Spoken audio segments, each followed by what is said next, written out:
Well, good evening and welcome back to MysticHour, a live podcast about all things mystical and nerdy right here on Proficiency Bonus. I'm your host, Kristy Mysticwater, and tonight we're doing a breakdown of the emotional roller coaster that was Detroit Become Human and all sorts of choose your own adventure type games. But before we get started, big shout out to our newest sponsor, Little Dragon Core. Little Dragon Core is a Canadian-based dice company that supplies all kinds of cool tabletop gear. Check out their Twitter at LittleDragonCo1 to stay updated on all their awesome products. And don't forget to use the coupon code BONUS, BONUS, when you head over to littledragoncore.com to get 10% off your order. As usual, big thanks to Twitch, OBS, Streamlabs, Many-Sided Dice, and Team MZ. It's thanks to them that we get to do what we do here on Proficiency Bonus. Also, just a few schedule updates. Tomorrow, Storm King's Thunder will be a rerun as the group of us will be working on a Session 0 for Shadowrun 6th edition, which will be premiering on Friday, November 1st for Shadowrun 6th edition. I can't remember. I think Ivory something. I don't know what Michael's called it, but Ivory Shadows. Thank you, Lip. You are muted, but I will unmute now. No one heard that. It's fine. Disembodied voice from the background. So yes, come check us out. Going forward, the first Friday of every month, we are kind of shift things up a bit on Fridays, and the first Friday of every month, we're going to be playing some Shadowrun 6th edition. It's going to be quite interesting and probably a little complicated because we're still learning the system. Here's hoping Session 0 goes well. So I'm going to take you guys over to my guests this evening. Tonight we have Lip, Victoria, Annie, and Sara. And I guess it's been a while since we've done a round table or like an actual sit-down talking podcast. It's been a minute. So per usual. Yeah, it's been quite a minute. So let's go around per usual and just like give everyone the rundown on who you are, where you're from, what you do on this channel. And let's start with Lip, because you're the facilitator on all this and you have the questions because I don't have them on my screen right now. So you can I go. should probably get those. Oh my gosh. Yeah, can you stop multitasking and like pay attention to me, please? I am Lip. I am typically a producer of said Mystic Hour. You will definitely be seeing me soon on, if you can see me, I'm a little dark. You will be seeing me soon on Fridays for a Shadowrun Ivory Shadows. I make appearances here and there on Proficiency Bonus, but I'm me. All right, next we have the lovely Victoria. What am I doing? Who are you? Where are you from? What do you do on this channel, bitch? I'm Victoria. I live in the strange space between reality and a place where everyone is a cupcake. I want some of what you're on. You can catch me on Wednesdays playing Talus in the Waterdeep Dragon Heist Resurfaced game with Kristy and DM Chell and also Ink. And sometimes I DM some one shots. I'm around. Yeah. And next we have Annie. Hi, I'm Annie. I can be found on Thursdays, Delve and Dash. It's good. Come watch. We just restarted, so we're only 2 episodes in, so now's the perfect time to join up. Hell yeah. And yep, I got pulled in last minute for this, so I have no idea what's going on. Hell yeah. You guys are doing Tyranny of Dragons on Delve and Dash? Yeah. Yep. Yeah, so yep, we you started guys... doing Tyranny of Dragons, and I have the best character. What can I say? I mean, obviously. So yeah, you guys can check them out just before Mystic Hour. Tonight's starting a little bit late, but that's what we do here. We're pretty fucking chill. And last but not least, we have Sara! Hey, I don't know what I'm talking about either, even though I got the questions in advance. You can catch me a couple places here. I am on Sundays running Strahd from 7 to 10. And then on Mondays, I'm in Matthew's new show starting this Monday. That's right, thank you. Brand new show called And We Met in a Tavern. Same cast as Tomb of Annihilation at the end, but brand new content. Matthew's making it up himself. It's going to be in Faerun. We're going to bump into some groups that we all know here and love, and just come watch it for our inaugural episode. And then I'm on Fridays nights with Kristy, and we play elves together. Yeah. That's awesome. I love you. Yeah, so that's right too. So if you guys are interested in joining a new campaigns, kind of start from scratch, you can definitely check out Delve and Dash since they're only 2 episodes in. And then of course Mondays there's the restart of, I guess, Matthew's homebrew mind set in the world of Tavern. So it's gonna be quite interesting going forward. Yeah, how we'll see what he does. All these campaigns are like coming to an end. I think Insight Check is also running down, so we're gonna be getting some new streams on here. And then we also got, of course, Shadowrun happening November 1st. So it's gonna be a resurgence for 2020. Come check us out. So yeah, Lip, what are the questions tonight? What are we doing tonight? We're breaking down Detroit Become Human, right? Is that what we're doing? Yeah, I was trying so hard to do a thing, but apparently my computer doesn't want to do a thing, so I won't do the thing anymore. I'll do this. Oh, never mind. I'm sorry. I just have to do this because if we're talking about Detroit Become Human, we just have to have the number one person on the screen. Are you putting up Marcus? Daddy? No, I'm not putting up Marcus. But are you putting up Connor? Yes, Connor. Or are you putting up Luther? I wanted Mark. I want to try and see. It's a really lame way. That'd be cool. Oh my god, it's so tiny. That's so tiny. Whatever. Couldn't even see it. We get a little baby Connor. Oh, I love Connor. But, anyway, going to our questions. I'm gonna move some around because you pinned them, right? Yeah, they should be pinned. Oh, I can't open it though. Yeah. So the first one that we'll talk about is Debriefing Detroit Become Human. What were your initial reactions to the game, and how does it differ from your impression after flipping the game? The fuck.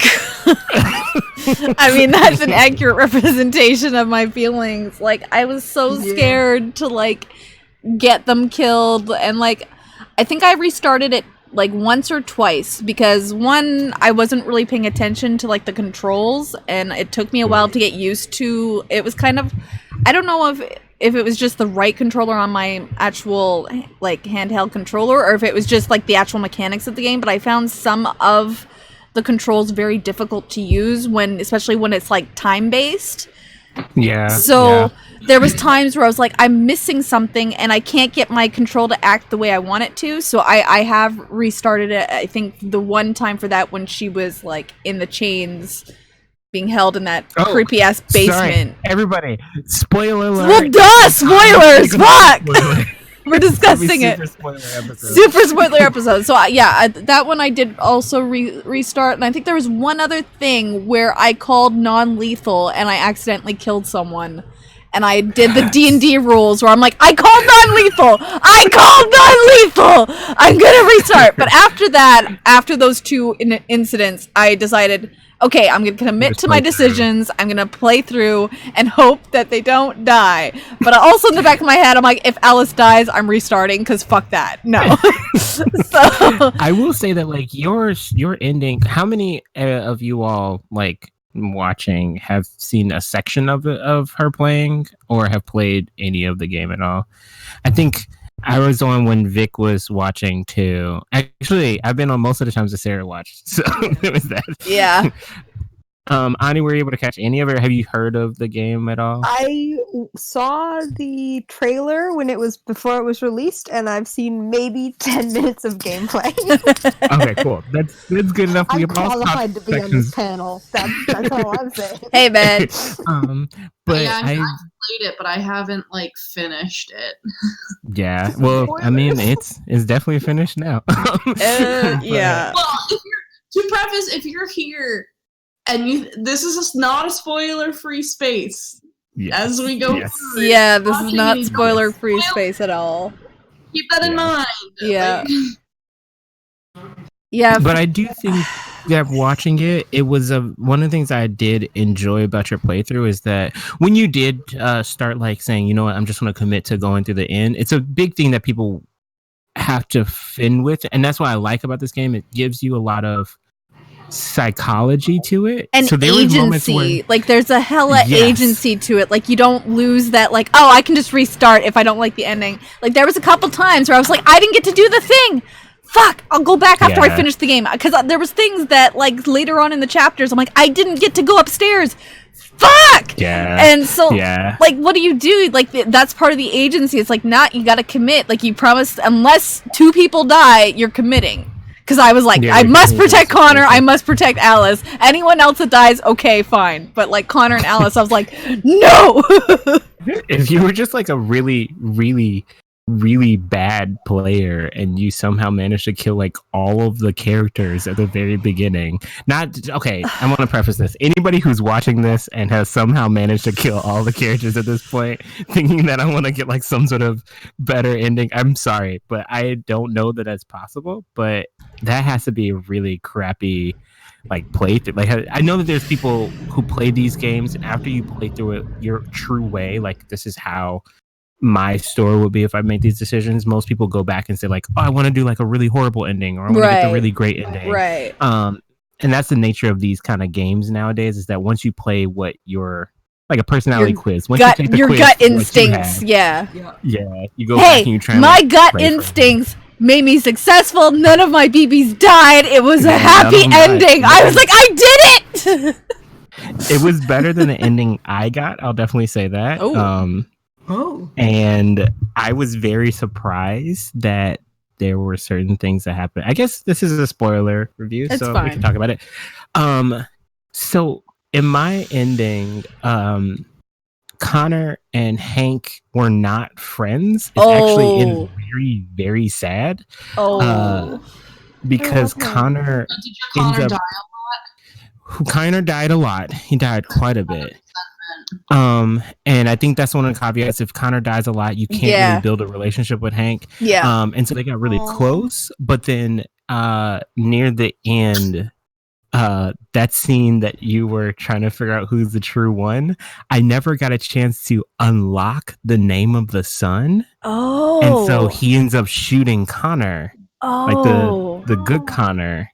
And then by the time that the revolution happened, it was already over because that Connor was one that had been traded out and then caused like the end of the revolution. So I was liking when you were looking at the end and it was just like, oh, it says that the revolution is good for now. But there's this whole other kind of like side story where the black woman that whole story isn't over. She has a way of like still getting to Connor and deprogramming him and causing the revolution to change. So that ended up being sad. And because Connor ended up being like killed by Marcus in that scuffle, Yeah. Hank didn't have that friend that was with him, and he ended up taking his life at the end of the story as well. Yeah.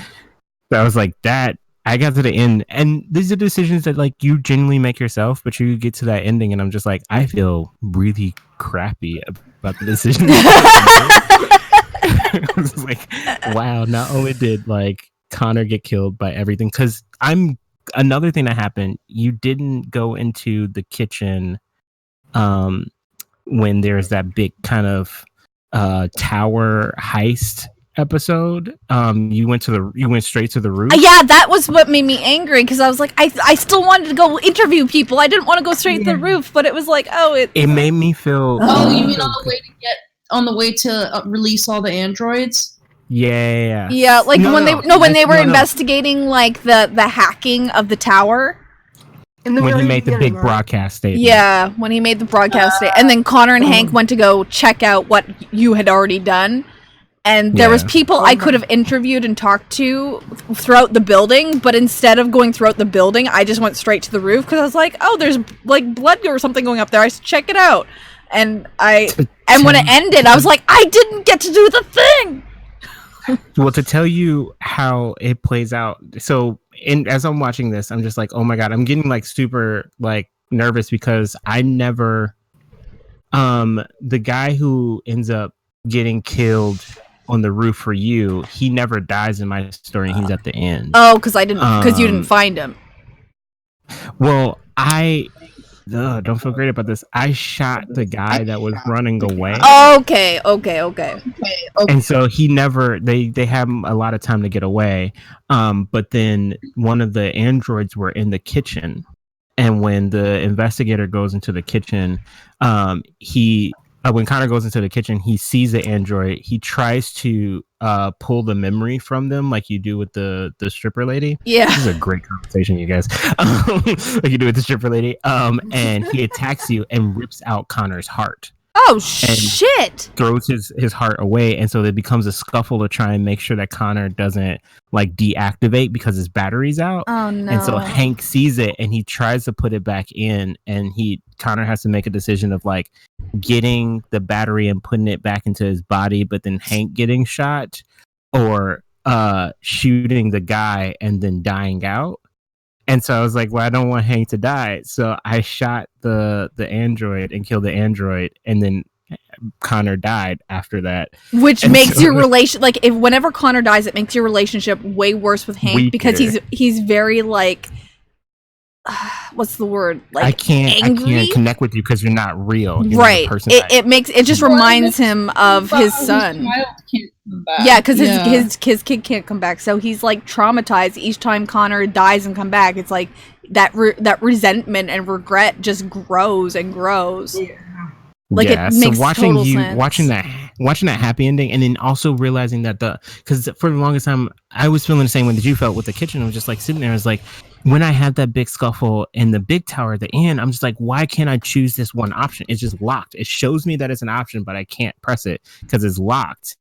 And I'm like, I actually know the name of the kid, but like I can't press the button. And so because of that, he wasn't able to live at all. And so when I saw that it unlocked and I saw that was the name, and then that whole story played out completely differently, I'm like, that's phenomenal. That is like such a cool kind of ending. And then at the very end, the post credits of like them hugging it out, I was like, I made sure to like foster all of my relationships. Like I did so much bullshit for Alice that she asked me to do that I shouldn't have, and there was only the last moment I'm like, no, I can't do this for you, kid, because it's gonna get us both killed.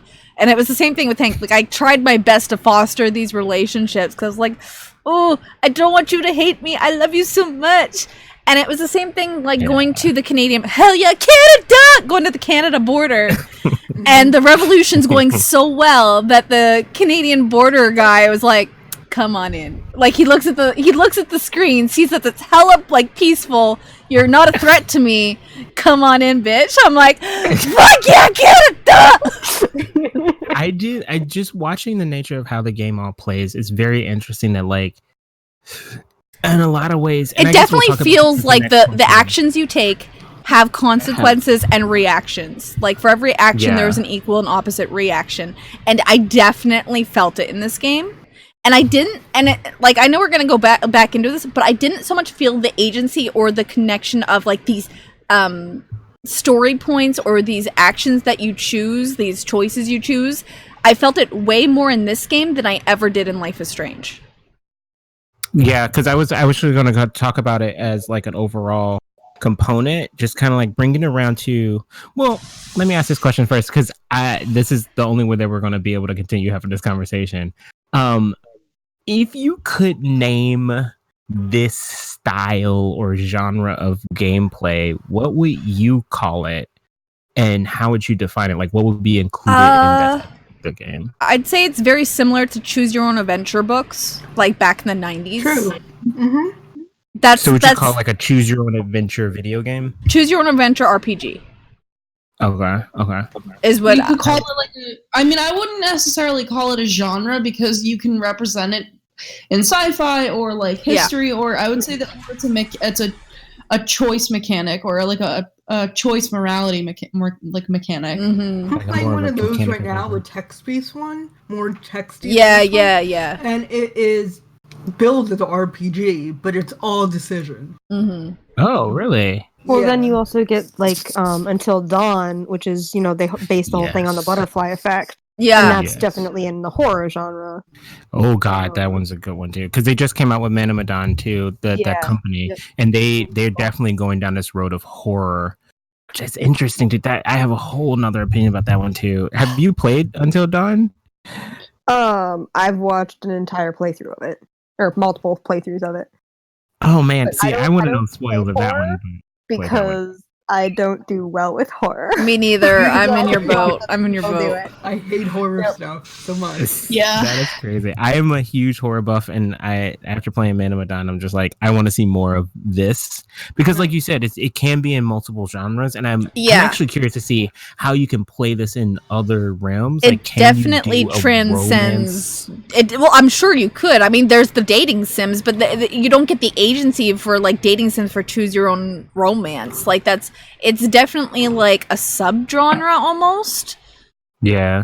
But I Yeah. feel like something like Detroit Become Human just feels a lot heavier than most of Oh them. god, yeah. Oh Like, yeah, and I was gonna bring up even There's a like level of BioWare. nuance. Yeah. Go ahead. Sorry, you go. I can't hear you, Victoria. I was saying you go because we both talked at the same time, so you go. Oh, okay. Well, I was gonna say like BioWare even includes this. Like, if you think of Mass Effect. I was just gonna say, would Yeah. you consider Mass Effect this kind of game? Yeah, and it's not as pretty. Obviously, Mass Effect isn't as pretty, and it's more Right. shootery. Right. But it still gives you some choices, and whether you're Paragon or what's the other word? Renegade. Yeah, Renegade. Thank Yeah. you. So it has that vibe to me, which makes me think of Mass Effect as one of the predecessors for some of this kind of genre work, as well as we were saying Fable, where actually your appearance changed based on your decisions. Decisions that you made. Yeah. Yeah. And that Yeah, was kind of well, like- groundbreaking at the time too. Yeah. That's the thing is, like, if you look at, like, the history of it, like, when people first played, like, the Mass Effect games and they had the Paragon Renegade, like, the choices on that wheel, that, like, top was Paragon, the middle was, like, neutral or humor, and then the bottom was Renegade, that was, like, people were like, whoa, my Shepherd can do all these things, and Right. it affects my relationship with my companions, and, like, all of Yeah. that. And then you look at where we are now with, like, Detroit Become Human, where, like, there's a level of nuance to that you don't see Right. like anywhere else, Regular and the video games, smallest yeah. it's the closest thing that we have in like a video game to like real life, where like very very small choices that you don't put much thought into can end up having like a huge effect on your life later. Oh yeah. And And when you It's don't also- do QTEs, your reflexes are really bad in real life. yeah, and like I fall all the time. I'm in college. yeah, I just find it interesting that like Detroit Become Human has they have like a part of, they show you like if you do a thing and it makes your companions happy or sad, like you get that. Yeah, But that you're indication. not on it. You're not constantly seeing an explicitly quantified Right. emotional Right. moral. True. Yeah. path It's not in your- like the dating sim where you see the hearts go up to 10 Yeah. or back down to 1. Like there's no way to like I see what you're saying. Yeah, Gauge with, everyone like all the Paragon time. and Renegade, you know that you're making those choices beforehand, and you can logic out like Mm. And what there's the a reaction. meter on the same screen or something. Yeah, and like also the thing is that like the little sample statements on like the Paragon Renegade thing in and of themselves are usually harmless, but the thing that your shepherd says is very different. Yeah, Whereas with the exactly. Mm. you have no indicator of whether or not the thing that you're going to do would be considered like morally acceptable to the character that you're about to play with until Mm. after you've already done. By the way, Yeah. FemShep is awesome. Oh, I love that. Femshep and Garrett's Vicarian for life. Yes. Do you all feel like because it's actually making me think about it? I don't know if I know Vic has, and I think Kristy has, but do you all think that Dragon Age is similar in the same I way? haven't Oh, played yeah. Dragon Age. Yeah, Okay. Yeah, I would it say does. so. It does. So Dragon Age 2 adopted the like the wheel mechanic that Mass Effect had. Dragon Age 3 sort of did it, but it wasn't as they didn't have like the little angel and like they didn't have like the symbols Yeah. corresponding to all the pieces, but typically it was assumed that they were like kind of that the top is like the more moral one, the middle is neutral, and the bottom is like a little bit more aggressive. But they still had, there's certain reaction scenes where you can choose from. I think there are like almost 10 There was a different kinds lot. of reactions. take that are like you can unlock criminal, you can unlock like nobility knowledge, you can unlock like historical, political knowledge, and then you can choose between like rational, emotional, like aggressive and like confusion and surprise. Right. But I don't know that I don't think that mechanic comes up enough for it to be something that's like significant. Yeah, I don't think it's weighted. I don't think there's a lot of weighted. Like if you choose confused as opposed to angry, it's going to really affect the ending aspect of the game. It's more a way for you to shape your character the way that you would see them reacting, as opposed to it being like a world changing thing. Yeah, definitely. Connecting this to, as usual, we always connect this back to D&D in some shape or form. Oh yeah, I was already thinking that. Yeah, do we think that this is there? Well, we're already kind of mentioning similarities between this and D&D, where it is very kind of like character shaping. But do we feel that this ventures away from that, or does it get closer to creating like a more personal character? I think it might actually get closer, at least in terms of Detroit Become Human. Not so much Life is Strange, because Life is Strange, they have pivotal story beats and points that you will always meet regardless of the choices you make. Detroit Become Human, I've only played the once through, and just based off the reactions, like, chapters later, I'm like, ooh, that was something I did several chapters ago that is now affecting it now. And I feel like D&D is very much like that. There's no story beats you're hitting. Usually. It's like, you don't know what the other characters at the table are going to react. You don't know how you yourself is going to react until you're in the moment. So in a sense, D&D is very much closer to the choose your own adventure genre, because you are literally doing it on the spot. I feel it's a lot more flexible than Detroit Become Human, because Detroit Become Human will still have the linear beats once you go through all of the lists. And there will be certain points where you like, I can't go into that building because it doesn't have access to it. Whereas D&D, you're like, I can just break in whenever the fuck I want. Doesn't matter what building I'm looking at. Like, I can access this area. Whereas in a video game, because the developers haven't developed that area, you literally just can't access it.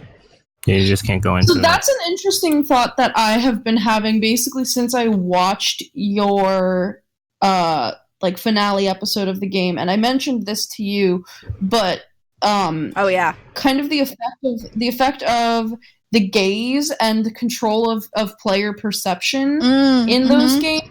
So the one thing that I noticed in the one scene with Alice where she was sneaking by all of like the cops was that in order to bring the next spot you needed to go hide at, so to see what button you needed to press to continue, you had to orient your screen in such a way that you were forced to look at androids being shot and like dragged into the street and like being treated in a horrible way. And so Alice was forced to see it too. Like Alice like turns to you and is like, can you save them? Like she's forced to watch as a child, and you yourself controlling the camera, you're only allowed to go a certain dimension wise. So you can't look away. Like, it's forcing you. And it's forcing her, the child, and you, the player, to witness this and experience it however you're going to make the decision. Yeah, and it's kind of interesting for, because this is obviously a game that I think is it is ultimately trying to send a message about... It's a conversation. Certain moral and social things. And so, obviously, there's going to be... perspectives on it. And I just find it interesting in terms of whatever the game developers decide to include in that is what you're going to see. And if you think something else is important that the developers didn't consider, you're not going to be able to see it. Whereas with Dungeons and Dragons, you have a little bit more agency that if you think that something is very, very important, there's a way to attempt. Even if the DM thinks it's just a chair, guys, it's not important. Yeah, you can make it important. You have more agency to it, whereas, and then you also have to kind of consider, in terms of, whatever the politics of certain developers might be, are they trying to send certain messages about things that might be believed to be true, but aren't, because, you're seeing it through someone else's lens. Yeah. If you take a look at social movements through the sociological lens, what happened with Marcus's thing, like, is great, but the idea that, like, the violent protest would get Kara killed, like, and that it kind of, it's a way of saying that, like, violent protest is bad and wrong and never works, which is, like, sociologically untrue. Yeah, like, that's for literally sure. false. For sure. Like, there's historical evidence of it, so you're seeing, not only are you being forced to, your gaze is being forced onto actual events happening in the game, but your moral gaze and the things that, and the message that's being put across is controlled in a game, more so, I think, than in D&D, but can still happen. Well, some interesting things, just like some context on that, and I was talking about this, which is actually one of the questions later on too. So for those of you who didn't know, there was actually a couple of articles after this game had been play tested and presented to some of the city officials in Detroit, because this is going to be a game that's going to be their namesake. A lot of politicians wanted to ban this game from coming out. They didn't want it to happen, particularly I believe the mayor, you all can quote me if I'm wrong, but I'm not sure, but there was a city official from that town, I think it was most definitely the mayor, who was saying they highlighted the scene of Alice in her room and the abuse that happens in that household. And many people think that this, for the politician, he was saying that this is going to create the representation that this is what Detroit is, and there's already a lot of damaged reputation in Detroit as a city. To have this nature is also putting a huge connotation to it. But then on top of that, made this very big statement about video games that has been kind of like the age-old tale that you're creating a violent world, therefore you're simulating that the violence is a world to live in. I would say that it's also a worry of coming off as, and I'm playing devil's advocate, as preachy, because it is basically saying that AI is passive and going to happen and going to have to be acceptable. Because if you get a bad ending, like, the AI dies, like, obviously. If you get the good ending, all the AI lived, so it's therefore saying that AI is going to be accepted. It's good and deserves to exist. Exactly. Instead of, so is that even something people want to be associated with? You know? Yeah. Like, as a general future thing, like, that's kind of a take on it that I didn't think of, you know? Yeah, That for sure. It has such a preachy message. Yeah, for sure. In the sense of preachy, I understand that, and I do feel like a lot of these games, obviously at the end of the days, and this is talking about David Cage's work, so to giving more insight to David Cage, he does games like Heavy Rain, he did Indigo Prophecy, he did Alan Wake? No, he did not do Alan Wake, but he has worked with some of the team members that were on Alan Wake, helped with Detroit Become Humans. So there was a lot of the same art styles that were happening there. However, he did do like Beyond Two Souls. Ooh, I love that game. Yeah, so he has an aesthetic of his games. I can see that now that you mention it. I can see it. A lot of people make the same kind of note that Vic is saying, that he tends to see a concept in his lens, and tells a story in that lens. So in Beyond Two Souls, there's this idea that like misunderstood individuals who have this kind of thing with them, it's always instantly going to be seen as like a mental illness, but no one really believes that person. And then he makes some very interesting broad strokes about homelessness, about suicide, about a lot of really heavy topics. But a lot of people are just like, well, you are kind of giving this sort of sense of preachiness that if you just hang out there just a little bit longer, things are going to immediately get better, and it's going to happen at that time when you least expect it to happen. And like, true, it doesn't happen in that way. It's not that same equation for everyone. But then my question to you all is like, what's tricky about this, and this is something that can be said about D&D too, when you play these games, in my eyes, I'm seeing that you are at the fault of, I don't want to say the fault, you are at the perspective of the creator. Right. The DM. So do you think that these games can be created where the designer or the creator doesn't necessarily put their platform into the game? No. There's always going to be a perspective. Do you think that way about D&D as well? Yeah. I mean, you can see it in the fact that there are no social mechanics in D&D. almost all of D&D's mechanics exist for combat. And it is not a good game if you want to really like dig into a mechanical and like socially enriched game. Yeah. Like that's, you literally have like, you have those, and there are other systems that like exist solely for that. Like there's like Burning Wheel, and then there's I have one that's called there's one called Dreams Askew, which is about like making like a queer like post-apocalyptic like commune. There's like in the dark, Yeah.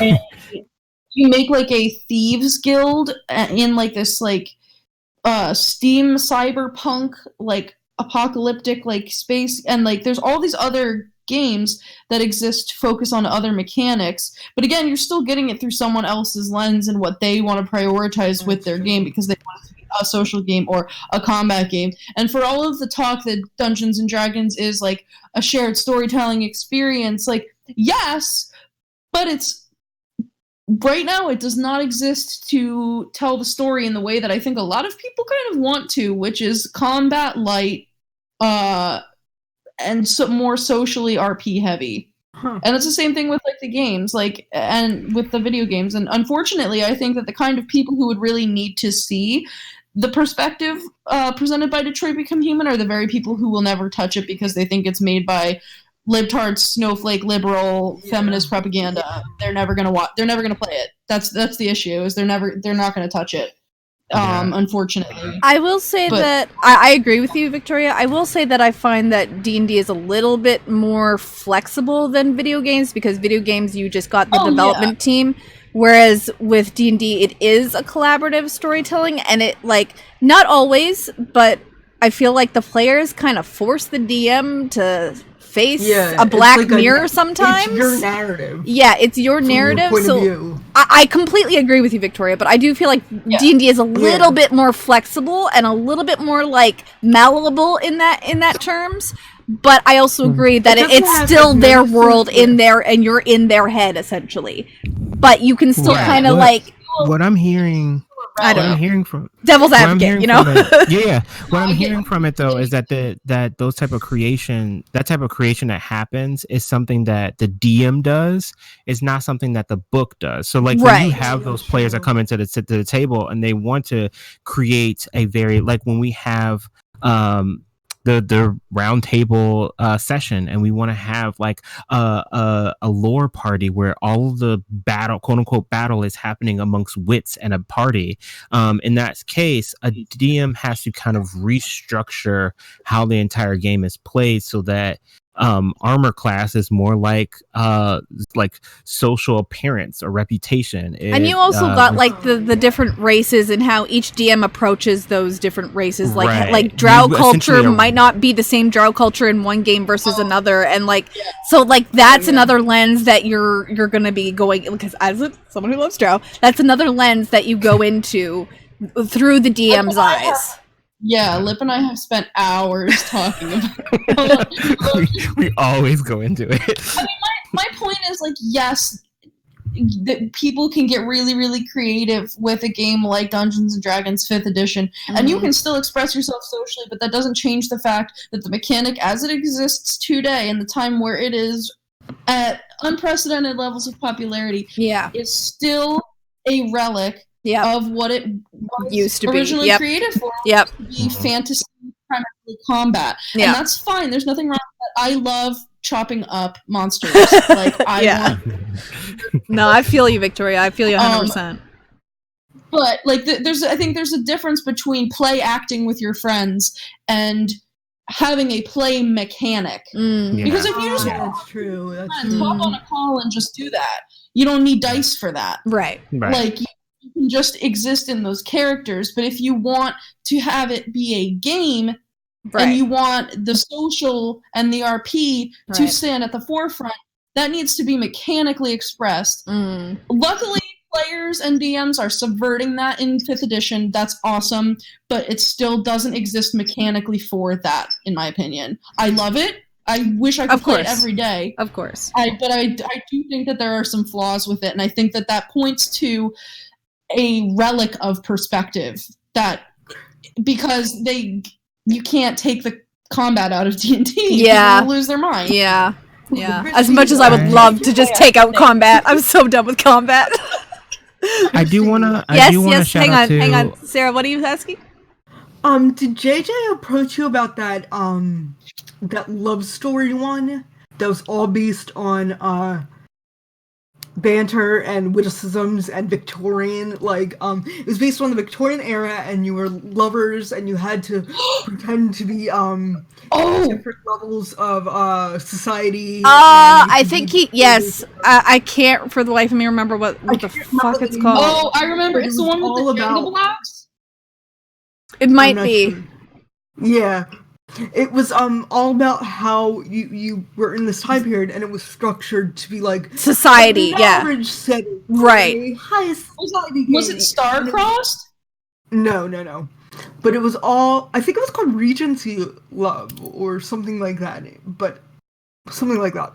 Yeah. But he was saying it was all socially structured. So there are some burgeoning games out there. Like I'm gonna go to PAX Unplugged this year, so hopefully they'll have some like really cool stuff out there. But I think it's coming up as like now that people are more interested. It should be a social construct. There should be one. For sure. Yeah, I wanted to give a shout out because actually apparently maybe if that friend is watching now or you're just magically texting me because you know that I'm doing this, I got a text from a friend saying like some things that we do see that are happening outside of both board game and RPG games and video games is this sense of board games actually kind of going into this. So there's a shout out to the game Fiasco, which is purely about like world building, plot building, character building, and way less about action. There's action in it, but it's mostly like for filmmakers to kind of create stuff. And then there's also this new game that came out called Fog of Love,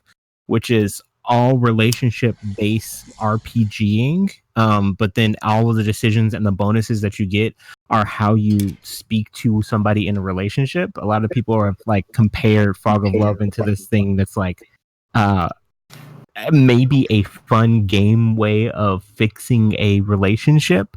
I don't know if I want to be so adventurous. Yeah, it's very new. It's only been out, I think, like maybe a year and a half, but people have really been talking about it. And it's very popular because people are saying there's way more structure and social systems in this. And it talks about literally how you break down relationships from like, I think there's an expansion pack called We Gave It a Year. And so you go through the course of a year within a relationship and they give you all the, instead of like, all right, you travel and you happen upon a monster. This is like, all right, you all have to meet the parents. How do you go about this? Yeah, paranormal romance, trouble with the in-laws, or some expansion. Yeah. Yes. So it's a really interesting kind of, like speaking to what Vic is saying, it's really speaking to the fact that there's a lot of people that want this and they want to see that when we see these D&D games, there's a lot more push to have more of a social complex mechanic into the game. Yeah. And this game as well, as we're seeing in video games, Detroit Become Human is not. It's I think it's just surpassed that period of being quote unquote new. It's like now becoming one of those like classics that people are really into, but it is something that's becoming more popular, and games like this is something that people are looking forward to. So I'm interested in how this conversation goes. Speaking of which, their next question. We've hit on it a little bit, but I want to kind of expand upon it. Besides the specific developer mechanics or ideology that's put into the game, what are some things that you want to improve about this style of gameplay? Is there something that you're looking forward to in the next kind of like addition to this mechanic that we've created? I'd like to one of the things sorry, go ahead.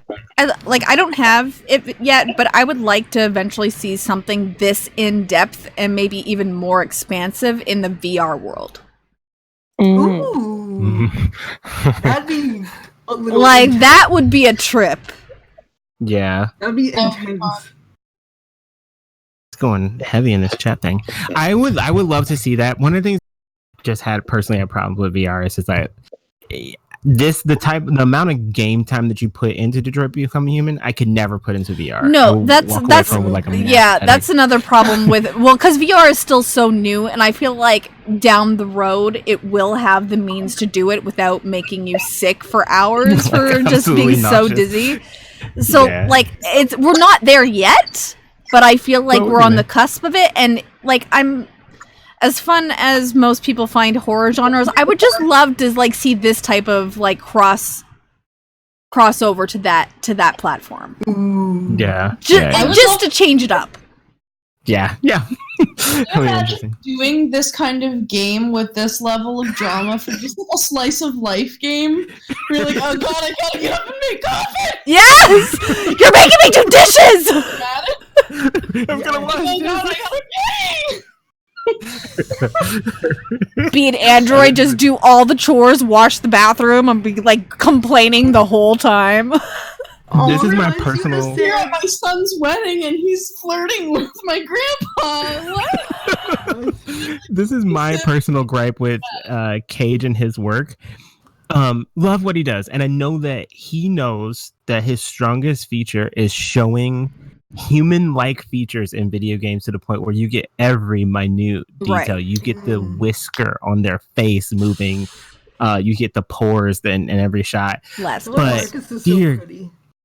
But dear God, does Cage love having his scenes about people taking showers for like 5 hours, brushing their teeth, making breakfast? Like you're saying, like, why am I spending so much time washing dishes? Like that's one gripe I had. Like I know that they're showing the monotony of what android life is like as like a slave.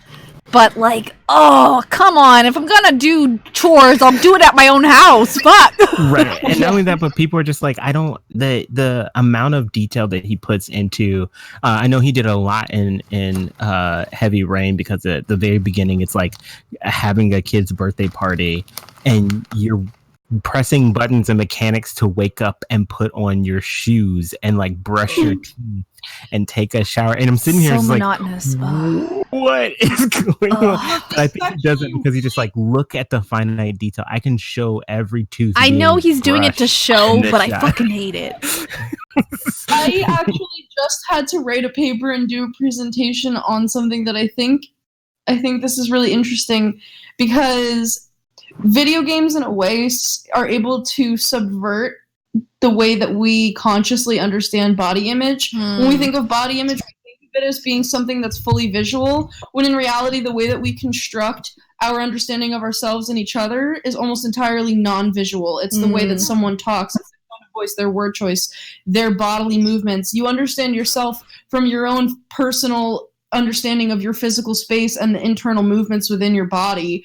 So and even things that go far beyond just the hearing and smell and touch. Like there are other senses that go into it that create, like, people are feelings. Like you get a feeling and an intensity of it. It's not what you see. So when games do things like that, and it imparts a feeling on you, even when it's a feeling of this person is boring as hell, it's doing something to construct a virtual character in a way that is very, very realistic to the way that we understand each other, and in a way that is not normal for most forms of media, because most forms of media exist as static images that are two-dimensional and you can only look at them.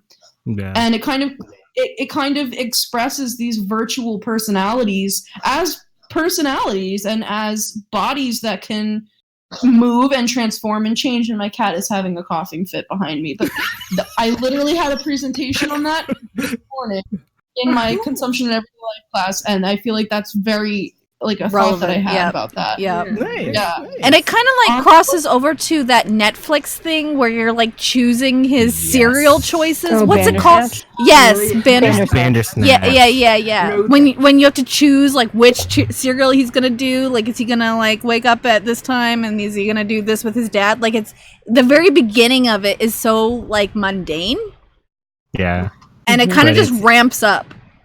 And I feel like that's what Detroit Become Human did with the android making me as Kara do all these mundane tasks. It just ramps up eventually. It's annoying, but it does its purpose.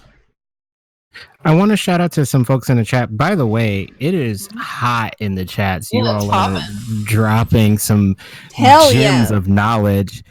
I want to shout out to Vanished X Zone, talking about the mundane activity, saying chores are not always emotionally resonant. They can be, but they are not always resonant. Yeah. I don't know why, but I absolutely love those mechanics for those things. I've always loved inane things like that in video games. That's what I like about RPGs. It's super fun or easy to dive into detail when it matters and to zoom out when it doesn't matter. And I think Havasing is Chell. Hi, Chell. Hi, Chell. Love you, baby. No, I think Kristy just had like a temper tantrum because I hate cleaning bathrooms, and it really wanted me to clean this bathroom, and I was like, "Can you fucking not?" I just do. I like that what they were saying about RPGs particularly, and I think that's one of the things I both like and dislike about this game is that it does it going back to talking about what the developer focuses on. It takes that zoom in, zoom out of our hands and puts it into the developer's hands. But I do like that. The game starts off at such a minute detail, and it turns into a rising of people fighting for their own rights. Most of Cage's games does that. I think even Life is Strange kind of most of the games have that mechanic where it gives you this very kind of like every task. Life is Strange. I'm playing it. Okay, we're throwing that one out. But yeah, but which are you playing? The first one or the second one? Just the first one I just started. Okay. So we won't say anything about no spoilers on the chat. I will just say that Life is Strange definitely doesn't really compare to Detroit because there are story beats that you will always meet regardless of the choices you make. That's my only gripe with Life is Strange. I love Life is Strange. I freaking cosplayed Chloe and I'm playing the second one, so I love it. But to compare it to Detroit seems a little lackluster in comparison now. But I think that's what I like about what Vic is saying is that it's not the reason why we probably wouldn't be able to make a genre out of it is because they're all so vastly different, but it is a good mechanic tool. And I think not speaking to them as like story plot driven pieces that we compare to each other, but talking about the mechanic itself, it seems like very many and almost, I don't know. I kind of want to say a lot of video games kind of give you that small to large kind of scale where you are doing something. Like if you think as simple as when we first started playing video games and there was games like Pokemon where you are getting up and going to say hi to your neighbors and like you're walking through this neighborhood. It still feels very mundane and like casual just walking through the space. Is that sense of like quote unquote tutorial page. Well, think about like Animal Crossing. Oh yeah. Animal Crossing. Oh yeah. The whole game is that. Oh yeah. That's the choice-based slice of life game. Maintain those relationships. Yeah. I like that style. I think in D&D, it's less about the mechanics that the game kind of gives you and more about what you find interest in. So like you said, there was that campaign where people really love that chair and everybody wants to deal with this chair and the whole thing is about the chair. You can zoom in as close as you want to that detail and that becomes a whole campaign. The DM says it's brown. It's brown. Chell in the chat said it's a really good tool to use to help give you the same feeling that the characters get, that their world goes from these normal everyday things and moves into, hey, suddenly my world is turned upside down. Helps it be more immersive in their opinion. Yes. I feel like we are also very spoiled here on Proficiency Bonus in terms of character development and drama and like more plot versus combat. I feel like we're very spoiled on this channel. Because of the group of people we surround ourselves with, like Storm King's Thunder is very drama heavy, and we haven't been doing a lot of combat recently. It's the same thing with our Sunday game. For 4 episodes, which is a month, and it's the same thing with our Sunday game. I mean, Wednesday, like we had a crazy, like we had a combat, but it felt more. It was the chase. The chase. The chase was It's like quasi combat. It was quasi combat because we were fighting the drow assassin, but then he ran away, which turned into the chase mechanic. But still, like, even though we had this encounter, it was still very drama and character focused, and I feel like that's why I feel very spoiled with proficiency bonus compared to like some of the other games I've played. So like I don't know, I just feel very, very lucky that we get to actually like our minds go that way. We get to actually explore what it's like to be in another person's shoes and what the social like dichotomy and what that means versus the world versus the characters and the players you're playing with. Is like a giant choice-based mechanic mega universe. Yeah. Yes, that's what we have going on. In an infinite, non-quantifiable way. Yes.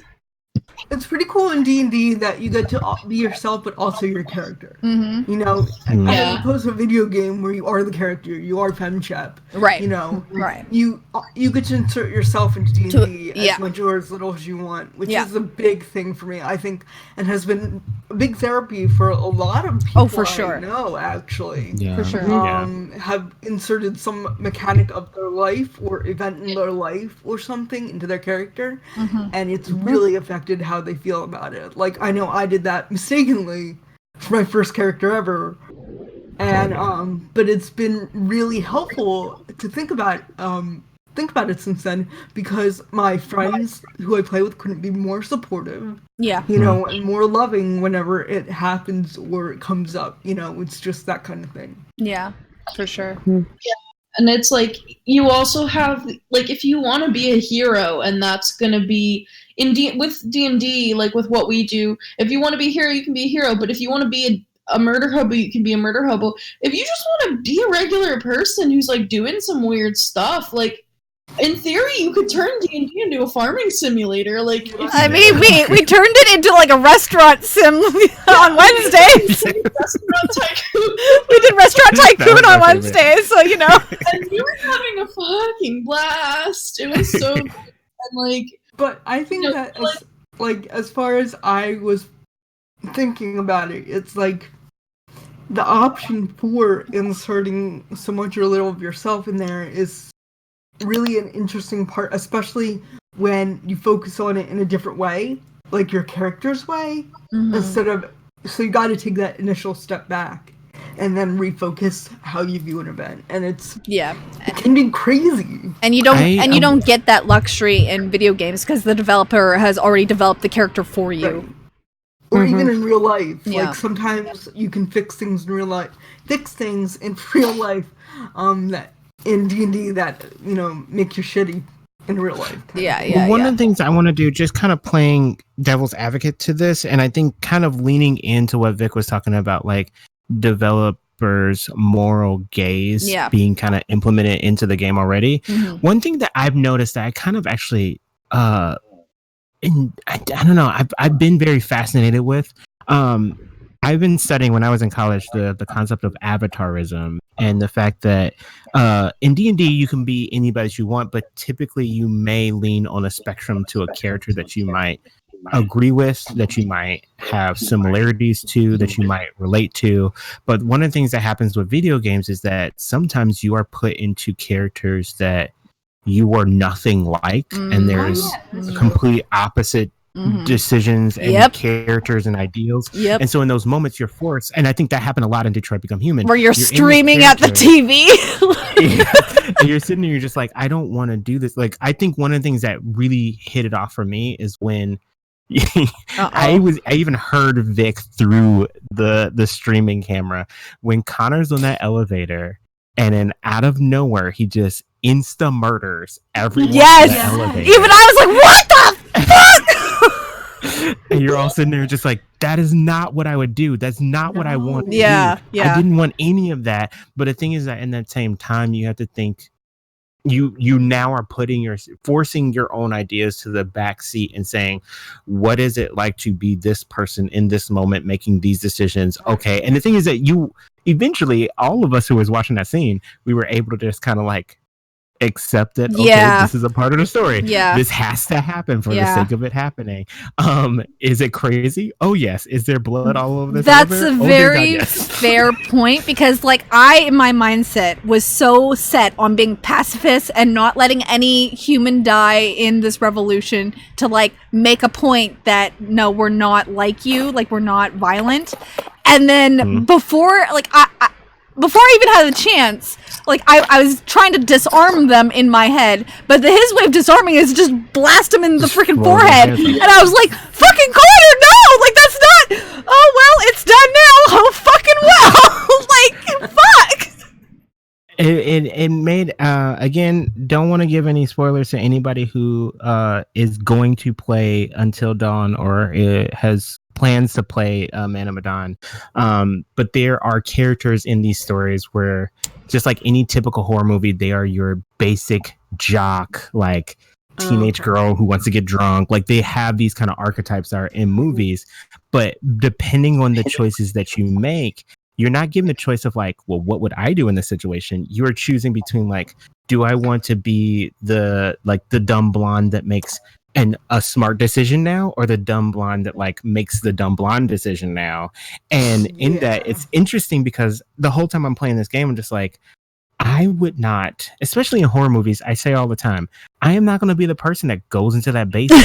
Why would I do that? Hey, I made a proper disclaimer in Detroit Become Human. Do not follow a creepy man down to his basement just because he says he has something that might help you. Don't do it. Exactly. He's a stranger danger. Oh, God. In those games, they specifically say things like, all right, do I go down into this basement to try and turn the power on so that you can reasonably find an exit? Or do you go in the kitchen where you last saw someone murder to find a knife to try and protect yourself? And so you're sitting here and just like, okay, so two terrible ideas. I'm not enjoying it at all. Exactly. So it's like choosing the lesser of evil options. Like, what's the best worst option here? Right. And I think in that moment, I tell myself, I was like, all right, fine. So like, I wouldn't be in this situation anyway. Like we were talking about at the beginning, Detroit Become Human. What if you were just to nope out of the whole situation altogether? Right. Which in D&D you have that option. Yes. So like there's always the option of just like dropping all the quests. Yeah. And just walking away. Yeah. In this one, it's like you are forced to say, all right, no, I'm dealing with this. Yeah. I'm in this moment. There's no like, this is a haunted house, so you walk out and you survive. This is like, you're in this house, you can't leave. Yeah. You only have you don't have the option to leave the haunted house because you know better. It's like the character doesn't know better. The character's in it and you gotta fucking do it. You have to deal with it. I think about like when we were, I don't know if you all were kids, and like you would play that game with your friends where it's like, would you rather? Oh, but yeah, somebody always comes up with like a decision that you didn't think of. And so you're like, no. Okay, so like, here's the unities of the decision. Right. You can't go out of these parameters. Right. These are the decisions. And in that, it helps frame the conversation. Right. Yeah, for sure. Presented with the options of would you rather swallow a razor blade or pull off your fingernails with pliers? Neither of those are good. It's like I would rather probably fatal. Exactly. It's like I would rather eat a sandwich. Like, what are we talking about? Like, well, no. Okay, so like that's not the rules. You're stuck in a basement, so these other things. A sandwich full of razor blades. We'll put the razor blades in bread. But yeah, I did think about that, and it makes me think too. It makes me think too of when, because we were talking earlier too about Bandersnatch. Again, how many people have played and or watched Bandersnatch? Is that scary? I'm familiar. It's not scary. Here's the thing. It can be scary. It can be shocking. If you make a certain it can be shocking if you play a subsection of decisions. I don't feel like they have heavy jump scares. Like from my memory, I don't remember there being like a really big jump scare because like I don't do well with jump scares. I get instant like panic attacks, and that's something I don't appreciate in my games. But in Bandersnatch, I don't remember there being one. I know that there was like some shocking images, but not. I'll have to try it. I don't remember there being like an audible like, you know what I mean? Jump scare. Yeah. Did you play through all of the endings and got every single as ending, much as we like could, as much as we could, we did. Yeah, we played through it probably like 2 or 3 hours worth. Yeah, because there's like a crap ton of like different plots. But one of the things I think that I like about the story that it kind of pitches to you is that at the end of the day, when you have so many decisions, especially after a while, you are given only so many decisions before you realize that you are not the one in control of the decisions. It's usually others that are in control of your decisions. Yeah. I thought that was such a really cool concept, and it made me think about Detroit Become Human, because like literally what the androids. Yeah. You playing through this scene the whole time, you're just like, I'm making agency, I'm doing all these things and I'm accomplishing all these things, but at the end of the game, like Vic says, you're like, okay, so you are with all the decisions that you're giving me, you're leading me in a direction that like peaceful liberation is the way for salvation, and you're just like, whoa, I don't know that that's something I wanted to do. Or you're left feeling like I did when I played the game, really, really, really shitty for making like kind of front brass decisions in that moment. And you're only given like a top of like 4 decisions at any given moment. Tops. Exactly. And so you're not really given the full creative means, Yeah. Here's a question: would you call that an RPG? At that point, because you're making decisions, you're playing their game, kind of, the developers. It's a little bit wonkier, because I feel like the line, which I guess could easily be another Kristy Mystic Hour episode, the line between RPG gameplay and video gameplay is like third-person adventure. It's very thin, but I think what we just mentioned is a big component of that. In RPGs, there's a little bit more, and correct me if I'm wrong, it seems like there's a little bit more of a sense that you are completely in control of you and who you are and what you look like. There's a lot more sense of creativity in how this character is being played, whereas this other style that's like more action adventure or whatever the mechanic that we've created for it, it's more like step into someone else's character. But there is a bit of crossover with like Divinity 2, Divinity Original Sin. That is where I think the line is broken. That's where I feel like, because that's what I'm saying, like that's the crossover. Like the world is happening with or without you. The world is happening. And you have so many, like it's an open world. You have so many options and so many like different ways to go, and you can just say, "Fuck it, I'm not doing that quest. I'm going to do something else." The tricky thing about Divinity, but there's still consequences to your actions. Sarah, were you saying is that the text-based one that you were playing, Disco Elysium? Yes. Oh, it is hilarious. It is probably not safe for the stream. Is it Steam? Is it PC? Yeah, it's a PC game. On Steam, and or I just got it.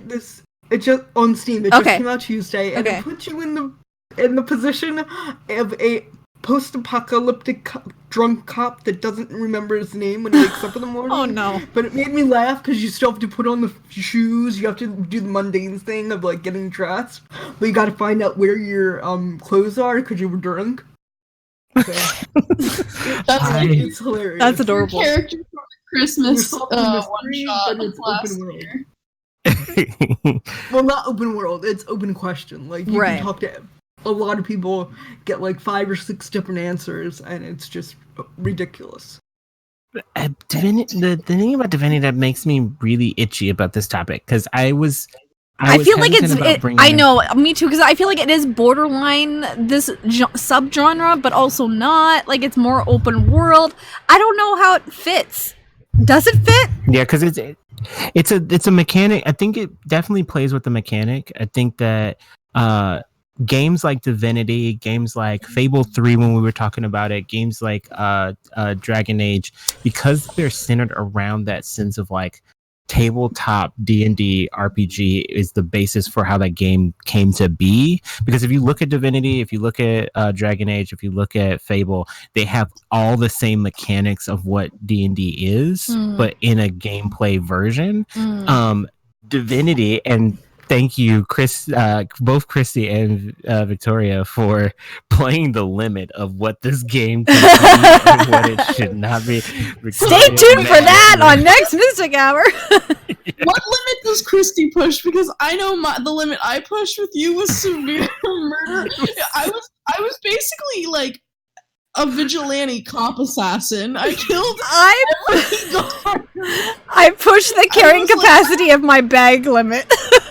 The bag, like, picking up everything and putting it in a bag, actually like accomplishing like weird intimacy with NPC characters that you would have never thought there was going to be intimacy with. Prostitution. There was so many weird realms that you went into. Both of y'all went into that. I think that's what makes it's good. I think the decision making is so wide, and the ending of the game, I don't know how they build that game so that the ending can be so many different things at once, but it does feel like that does have a lot of outcomes depending on the decisions you make. But there's so many decisions to make. Like, Victoria can literally go through an entire game with a bucket on her head if she wants to do that. There's actually a mechanic in the game to do that. A bucket on my head and killing every in that way, that's why I'm like, I want the bucket helmet equip. Let's do it. I like it. I like it a lot. I think that it's unique, and I think that it kind of has its own mechanic, its own kind of like lore. Same thing with Fable. I love everything about Fable series, because in its time, I know obviously people try and go back and play it now and they're just like, God, this is a crappy game. No, but like, it has the best voice cast ever. It does. And then the magic that they do in it, does. everything for it, I've been in love with it ever since. I've been very sad that they haven't come out with another installment. They are going to coming out with one. Oh yeah, they are coming out with one, and I just played Fable 3 recently, like within the past year. It still holds up because the voice acting is so good. Even if the second act of the game is ass, it's still so good. But it has Simon Pegg, Stephen Fry, John Cleese, Oh, damn. Michael Faust. Yes. damn! It's so many great I don't think things. I've played it. You can have like 42 husbands. in every different town. Sign me up. Yeah. Get every STD. It was literally the invention of different area codes. You literally go from town to town and just boo up with this person. I'm gonna boo up with that person. Whoa. We're gonna get a house. We're gonna have children. I love all of that, and I think the mechanic of that opened the doors for me because I wanted to start seeing things like that in games more. I think for me, my transition was like going from Fable 3. And then, like you said, the second act really upset me, and I was like, I want something better. Give me something great. And then Indigo Prophecy happened for me, which is David Cage's like first. I won't say first. They said that there was another one, but I don't remember it. But played that one, and it was everything that Fable kind of like stopped at and kept going with it. But then again, David Cage. I started to learn David Cage and his antics and his just like he has a really weird thing for like really creepy basement scenes. Like really does. What the fuck is up with that? He's gotta stop that shit. That needs to like stop. I had to put a disclaimer in Mystic Hour because I was so uncomfortable. It gets weird. He has like I say, he has a real big thing about mundane activity on the game. The basement scene. I don't remember that. Yeah. If you all have not seen it, congratulations, you've made it through the game without seeing that weird part. In most of his games, Indigo Prophecy, I think, was a moment that he realized that like that was his aesthetic, because Indigo Prophecy from beginning to end is a very creepy basement scene. It's a game-long creepy basement scene. But in that moment, I wanted to venture away from that. And for me, between Indigo Prophecy and like Beyond Two Souls, I had found like the Dragon Age series and started jumping into that, and obviously we started doing tabletop D&D. So I was very like ventured away from this kind of decision making, your choice affects the world kind of gameplay, but it's still something I'm very interested in. I'm always fascinated by. I'm curious, like I said, for me to see more like how many experimentational like directions can you go with this? Can you tell historical telling? Like, can you redo a portion of history based off of this game? I mean, what would that look like if you were to take like Marie Antoinette and you're playing her as a character and you make various decisions with her or against what she was doing in that time, but also keeping in the frame of this is what her mindset was at that time. What would that look like as a game? And also, would it be you take that same perspective of like a French revolutionary and like how is the message that the developers and the story writers are creating, what are the different messages that are like coming across? Because like I don't believe that like, oh, video games cause violence, but like the messages that come across in media we don't always pick up on, but they can affect us in ways that we don't understand necessarily. And I think it just has like very interesting, I mean, depending on who's making it, like you can take the same historical event and tell it through a very different lens. Oh yeah. I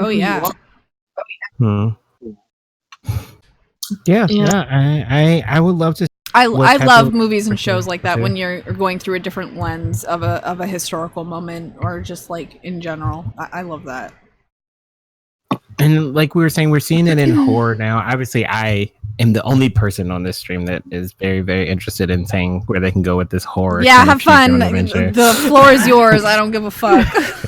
But I'm pretty sure there's like a ton of different directions that you can go. And like, what age groups? One of the things that I think I personally agree with a lot of backlash that Detroit Become Human has gotten is that it's not really for. I wouldn't necessarily have like a 12 or 13-year-old play this game. No. I do think that there's a beneficial conversation to be had somewhere in the realm of this theme, but I don't think necessarily the game itself is going to open up that conversation that's going to be really beneficial. But I do think that the mechanic is something that will be interesting to put into something that is more for like a younger audience and what that looks like. Because I think that when we start thinking about, one of the things I do think Detroit does well is that you have a very clear message that injustice happens and there are ways that you can fight in multitude ways of getting what you want accomplished, and every action has that sense of consequence. But I think to have that for like a 9-year-old or a 10-year-old in a world that's manageable for them, that's not like creepy basement scene or massive murder on an elevator, it would be an interesting conversation to then have with that kid or that child afterwards to say like, what did that do for you? What did it feel like to be the other character and make decisions that you never wanted to make yourself? Or what does it feel like to be stuck between like saving a little girl from like this kind of like bad situation or leaving her to like her own demise? How can we tell that story so that younger audiences are thinking about these things more consciously? Because for me, I think it may be a really huge statement, but I feel like games like this can potentially start opening up people's minds to think as other people, if that makes any sense, to be more mindful of the other worlds that are out there, the other stories that are being told. To a kid who's learning history, they're not going to care about what Marie Antoinette did, but I think to be her in that moment and to make decisions as her in that moment could potentially bring more of an interest in what that history could be. Cultivates empathy. Yes. Like empathy is something like, I mean, I would say most people are capable of learning that I think there are, or doing. Obviously, there are certain like disorders, like sociopathy, where people may not be able to experience that, and they're not necessarily like bad people or anything for not being able to have empathy. But I think that it's not something that you can just be amazing at. Like, you have to cultivate like any other skill, because it is a skill. It is a learned like technical skill. Being able to relate to other people takes practice. You have to understand like the process of like, and of course life experience, practice and life experience. Yeah, for sure. I think that people are born with empathy. Like, I've never had to train myself to be empathetic. Like, I think that like we take it for granted that we're also empathetic and so open-minded and so loving of each other that we don't understand that like some people just don't have it. Like, I've never had to cultivate that kind of feeling, but I have a feeling you guys haven't either because you're so nice. Do you think that you can cultivate it? I think you I can think you teach can it fake kind of it. like you can teach athleticism. Like, you're either athletic and coordinated or you're not, like me. And then, like, you can kind of build your skill set around that, though. Like, I don't have to be great at, dodgeball or tennis, but I can, paint. I think Something like that. I think what sort of gets at sort of a halfway point between like what Sarah and Vic have been saying is I think I would agree that I think empathy is inborn, but I think something you have to cultivate is compassion. There you go. And so like acting upon the empathy. Because I think there's plenty of people that have never gotten the compassion piece. Damn, and Annie, so that's like a great quote. Yeah, that is really, really huge. Yeah. You all write this down. Yeah, write it down. Well, it's like on the scale of sympathy to empathy to compassion in terms of like how you people and like, yeah, like it's you can look at someone get kicked and be like, oh, that looks painful, like, and you kind of you cringe, and that's empathy. But being able to go and be like, I just saw that you got kicked. Like, what do you like? Let's try to like get you some help. Yeah. And like actually, Yeah. Something that I don't know people. People do it, but at the I think same that's time, harder for don't. people to do than to just, like, it's easy to just It wince is, in you're pain in empathy, but it's harder to like take the action to step up and be like, hey, are you okay? That looked painful. Like, it's harder 'cause to make the oftentimes, the action. Yeah. it's putting yourself out there. It's like allowing yourself to possibly take on Be someone else's vulnerable. pain or be hurt in your own way. Yeah. Yeah, and that And- person may reject you, and that's Yeah. vulnerability too. Mhm. Like, you have to take that extra step to be vulnerable to Yeah.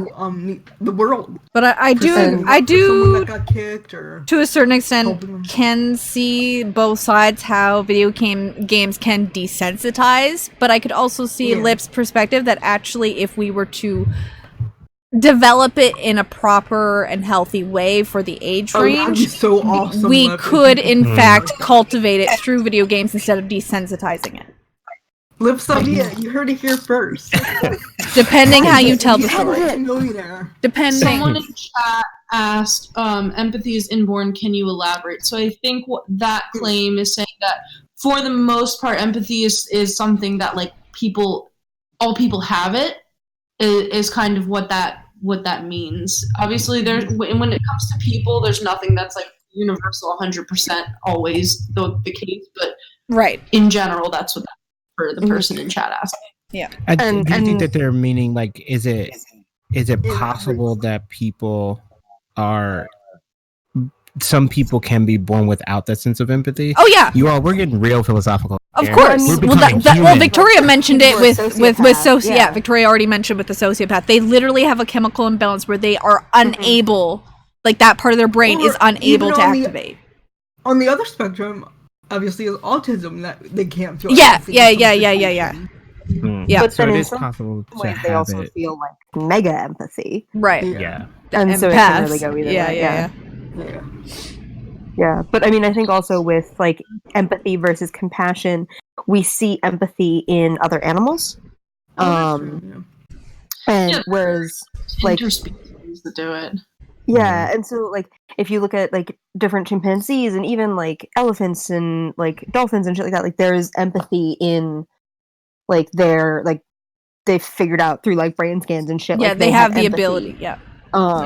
Whereas compassion is something that is a little more unique to humans Cultural. because Yeah. empathy like compassion requires some of the like interpersonal social dynamics that just don't exist in nature. I see that. And so that is more learned, whereas empathy is literally something that people are born with 99% of the time, unless there is, again, a serious brain deficiency. Yeah. Whereas compassion is something that is taught and learned. Yes. I Yeah. agree. Passion is a social expression of internal. But the point was like getting into this empathy, compassion, philosophical talk. The point is if video games is more making us insensitive, or do they have the capacity to make us more cultivated in our empathy as we grow up? And I do believe there is that path to take. It's just how many developers are going to take that path. Well, if you think about it, like, in that general sense again, BioShock does that with like Mass Effect and stuff. Like that's billed as the FPS RPG. Right. You know, it's a shooter. And then from there you get the little pieces of being able to be Paragon or Renegade, but you're still thinking about it. Like that reaches more masses than maybe say Detroit Become Human, and it may be simpler, but it's still putting those ideas in your head, at least subconsciously a little. You know, do I make the completely good choice, or do I be an asshole and make the completely bad choice? And I think that shows up. I think that shows up in almost any RPG because, like, I don't know if people have seen, there was a meme that was going around a while ago. It's like, you can be anything you want in an RPG, but I'm still the nice guy. It's like, because even in a video game, it hurts when you are hurting someone else. Like, how often do people get sad seeing like an animal in a video game like get hurt or like an NPC get sad? Oh my god, yeah. Yeah, and so it's like, I think put in the right way, like video games truly give us that choice to play out. And so some people will go like, you know, you get the stereotypical like mom complaint of GTA, like, oh, it's just people going and shooting. But then you also get people who just, for the sake of it, like go around following traffic laws or like stuff like that. Or you look at like EVE Online, where the like most people, like there's like pirates and stuff, but there's also like the tanker rats, which when someone gets lost in space and doesn't have enough fuel to get back, they like coordinate this effort of like hundreds of players from all over the world that don't know each other in real life to go back and rescue these ships.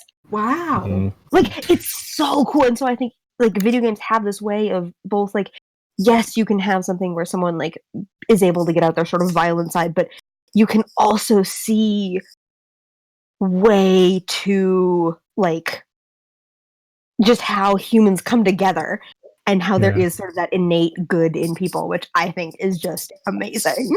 Not giving out any names of the people, and I'm not condoning that GTA is played by younger audiences, but I do have some folks that I work with for a D&D campaign that I was telling Vic and Kristy about, and Ani. But there's a younger kid that I play with, and he plays GTA. One of the things that he told me is his favorite thing to do is to pick up the scantily clad individuals and drop them off at their house, like the game is Crazy Tracker.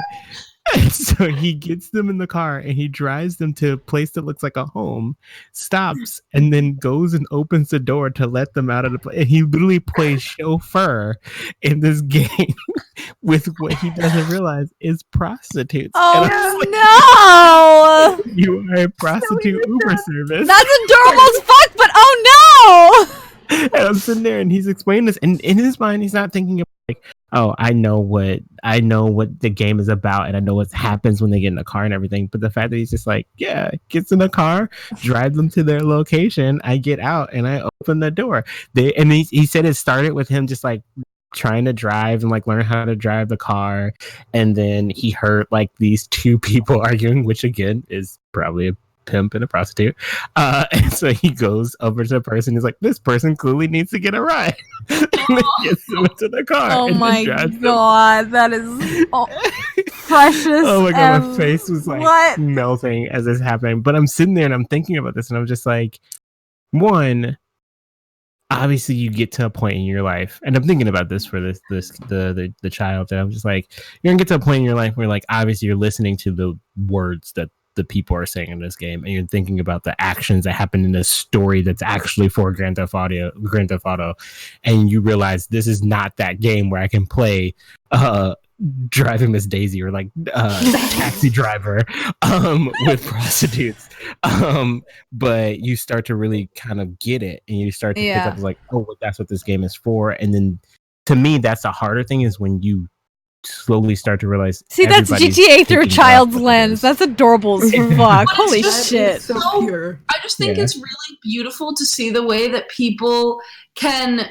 take mechanics that were not meant for these kinds of things and express empathy and compassion in the strangest ways through these games. Like, I remember I actually took a college class where we played World of Warcraft for the class, and we had to do a bunch of like readings on it. I wrote my final paper on it, but there are people who, at the time, it was vanilla WoW, so it was only up to, I think, what is it, level 65, 55, something like that, who completely max leveled without killing a single creature, and they took a totally pacifist playthrough of World of Warcraft, which is heavily it's like you fight, that's what you do, and they picked up herbalism skills and maxed out their skill levels and got enough XP to fully level and gear their character without actually killing anything. What the heck? That's That awesome. sounds really hard. That's an awesome experiment, though. Oh my god. Yeah.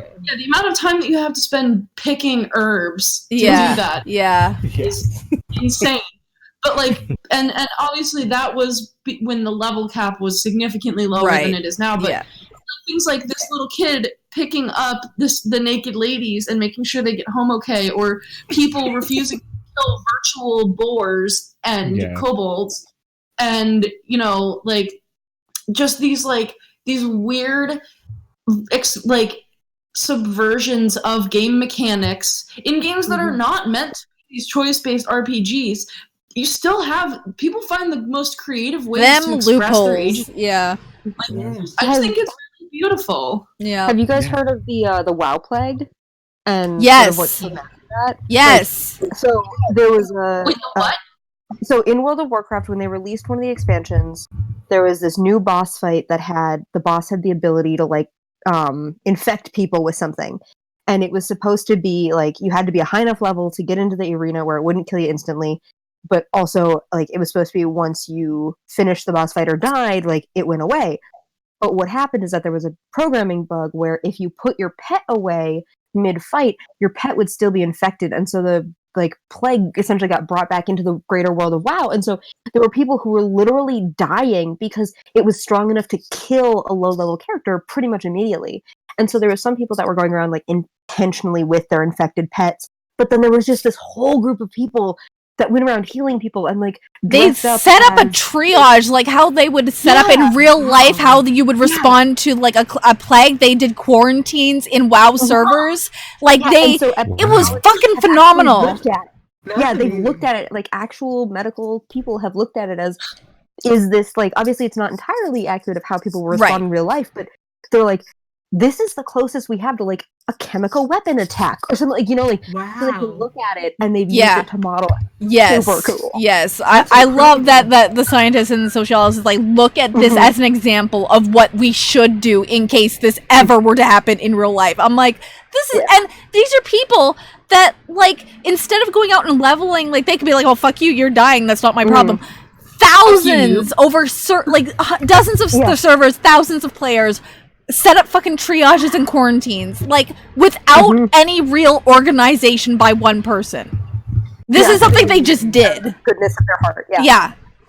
Like, the amount of times that when I was, like, starting WoW, like, and this was, like, 12, like, 14, I don't even know, I was, like, playing vanilla WoW. I was a young teenager, and like, the amount of people that, like, if I just went up to them and I was like, hey, like, I'm having a hard time playing this, because that was back when the stats were crazy, and I, like, would ask for help, like, sure, a lot of people would ignore me or, like, tell me to fuck off, but, like, I had a couple people who, they were max level, and, like, they would take me around to, like, higher level places and protect me so that I could, like, do quests. Yeah. And there were places that I really wanted to go and see that were max level, and I was a very low level character, and I was like, I saw a picture of this on the website, it looks really beautiful, but it's like level 50, can you take me there?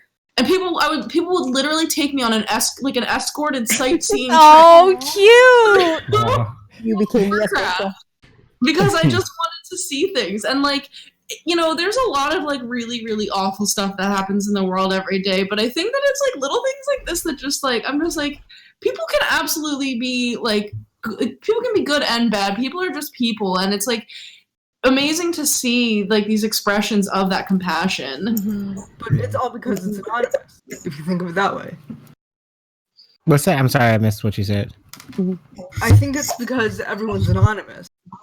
Mm-hmm. Like, that guy that helped you might be the asshole kid down the street. Like, it's because you don't have those connections too, And I think that what makes it a beautiful thing is that you don't know who you're playing with is like black, white, yellow, red, and Christian to Muslim. You don't know what their alignment is only in game kind of thing. So yeah, it's definitely a two-sided thing. It can engender a lot of if you can overcome a lot of stuff in game, like why can't you do that in real life and be like not a griever for real? Like seriously, like if we took like the amount of like social like organizing and power that went into a World of Warcraft triage. I don't want to diss that. I am not dissing that. No, I agree. I just love that that's the words that are coming out of your mouth. I love that like that's the string of words. Yeah, like that's what I'm laughing at. I'm like, I can't. Oh, I just love it. Anyway, I fucking love that. But like, and it's because that's not a low effort thing to do. That's a lot of time spent and a lot of organization and communication. And I just like, it would just be amazing to see more of that happening with people like out. And that's not to say that people aren't organizing in person. They absolutely are. I am personally experienced with that, like myself, but I just feel like it just shows that like with a little bit of effort, people are like capable of completely revolutionizing and challenging established norms and systems, and it's just so cool. I love that. It makes my little sociologist heart just flutter. I didn't want to bring this in because I don't think a lot of you all played it, but it's a very interesting kind of twist to what this concept is and what we've been talking about in response to Detroit Become Human. Have any of you all played Papers, please? Yes. No, but I think I've seen a playthrough. I can't remember. That is not a game to me. That is called stress, and it is torture. It is definitely torture. Oh my god, my cat just fell off the desk. I was like, what was that noise? That's what Paper. I played Papers, Please for maybe a half an hour. Wait, what is it? I got too depressed to continue. So, giving you just a premise, because you probably you play just a couple of seconds of it and you really get it. You are in an immigration office and you go day in and day out of going through people's situations and being the deciding factor of if they get approved or denied for their paper. Oh, I think I saw Gray Still Plays on YouTube play this, but he's hilarious. It's a great sense of discussing empathy. And I think in this way, what's interesting, and you know what? I'm going to shout out to Ane for giving me the inspiration of playing that game, because I wouldn't have played it if I hadn't played the game. Orwell, keep an eye on you. Yeah, Orwell, keep an eye on you. I was just gonna reference that one. If we're talking about the sense of like a moral compass, what's interesting, games themselves set themselves up to punish you for having a moral compass. Yes, because you got to decide whether you'd rather be spied on more and get more money, or like alter people's through the border that only has like days to see their grandmother or something. Exactly. It's exactly like the border police Canadian dude in Detroit. Yeah. That moral decision. Like, yeah. Okay, I'm gonna let these droids through, but then they get shit later. Right. that guy at the border of Detroit Become Human, he was playing Papers, Please. Oh no! Bring it full circle. But what I like about that, talking about the idea of like moral compass too, and like what games can do for it, I think what happened to me, and I'm not saying that this happens for anybody else. I pay Papers, Please, and just like my innate kind of like, I'll be honest, I'll say when I play most games, I always assume that like, even though that option for like going anarchy, even that option for going rogue or going, well, I've been a rogue, but like going dark and taking that evil path, like I have comfortability with always playing the heroic type. I really like playing if it's a social like dating sim, I'm always going to play like the quote unquote like meek sidekick nice guy. It's just I feel like that's my video game archetype. But in this game, it was so upsetting that every single case that was coming to the desk was that, like you're saying, like I only have a couple of days to see my grandmother before she passes away, and I don't have enough money to pay for this situation. And you literally have this stamp of just saying approve or deny, and you're like, if I approve, all these bad things are going to happen to me, but if I deny, then I get like bonuses. Exactly. And I get the bonuses in the game, but then I have to the fact that this person's never going to see the grandmother again. And I had to turn off the game and tell myself the whole time, like, these are not real people. I can't even play it. I played a These are definitely not real people. It's just clearly a situation. But I think so much. Yep. It made me want to go to the nearest, like, obviously there's no like technical, there is immigration offices near here, but I don't think there are actual immigration offices in our city. So it just made me want to go to the nearest DMV and just go to anybody at the desk and just be like, thank God for doing what you do. You're a great person. Yeah. Here's a high five. You want a lollipop? It's intense. Same thing with Orwell. I was just watching a playthrough of it, and I'm just like, it's disturbing. It's really gross. But like as you're playing it, you get bonuses for like terrorizing people's information and like messing with their lives. And it gives you bonuses for, like, it gives you support, and you get these like kind of pats on the back as you like damage people's lives through like emails and like personal information and pictures.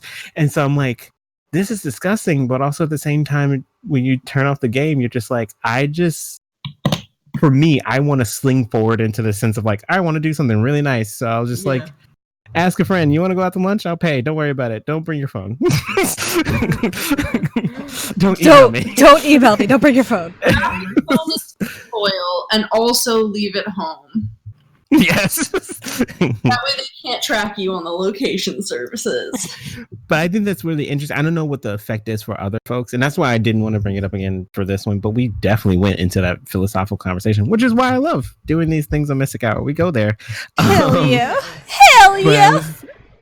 I was thinking like that sense of morality. There are games out there that celebrate the exact opposite direction of morality, and I don't know necessarily that the goal is that you play it so that when you turn off the game you want to become more morally upstanding as a person.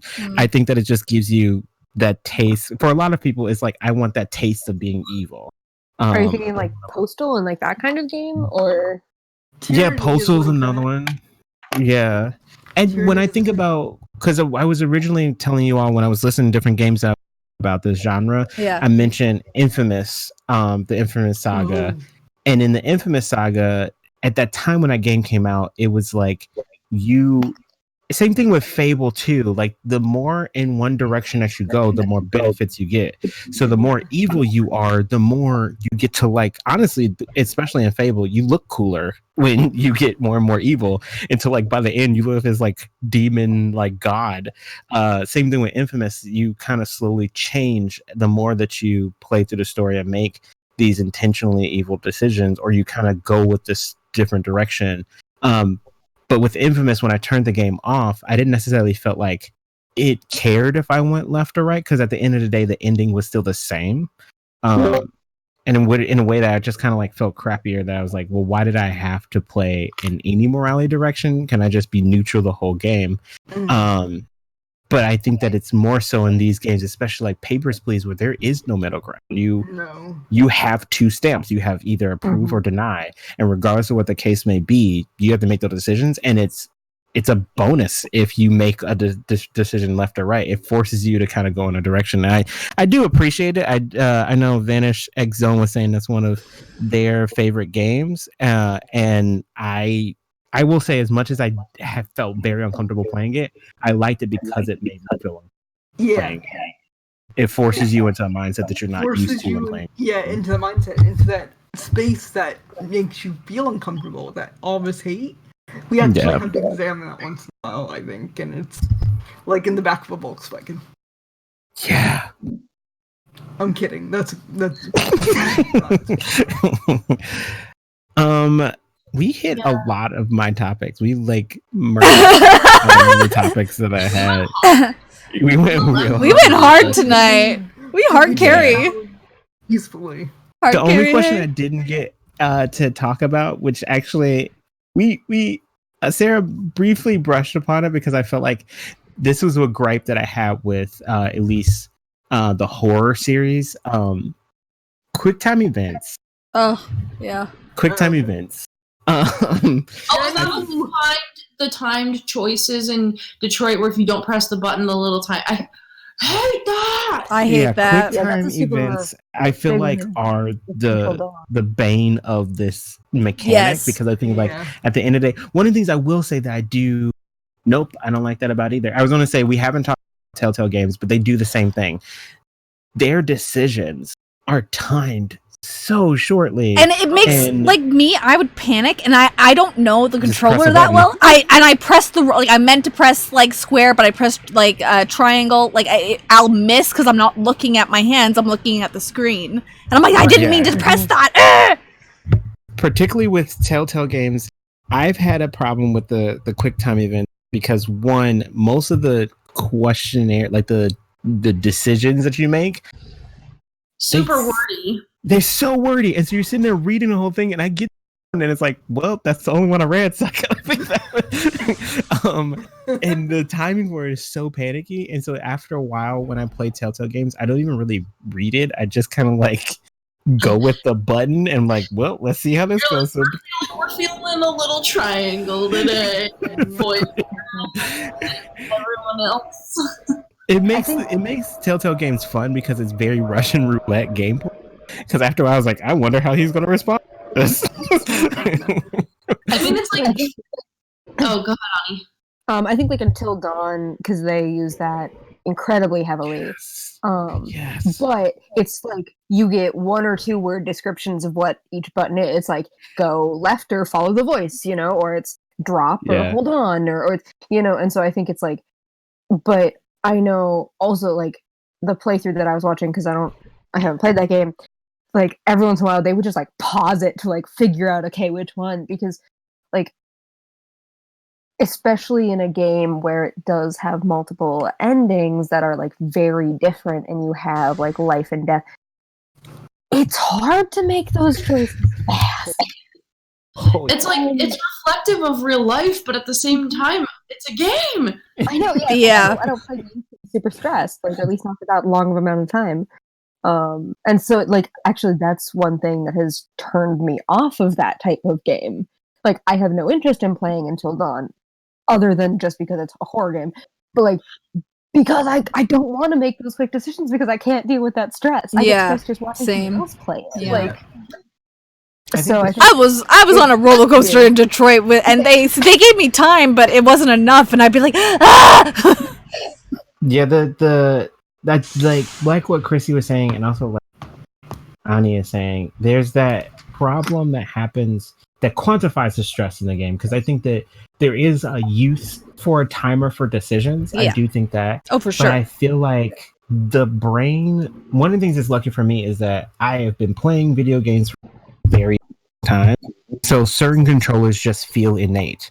But that is not the case with most games, and especially when you start getting new systems in the world, everything doesn't feel innate in how it plays. So my brain to my finger coordination is the one thing that separates from the reality. So I do think that the life decision on a time basis is real life, but it's not real life that when I'm forced with a decision of like giving up my firstborn or starting a rebellion, that I have a remote control in front of me to make the decision.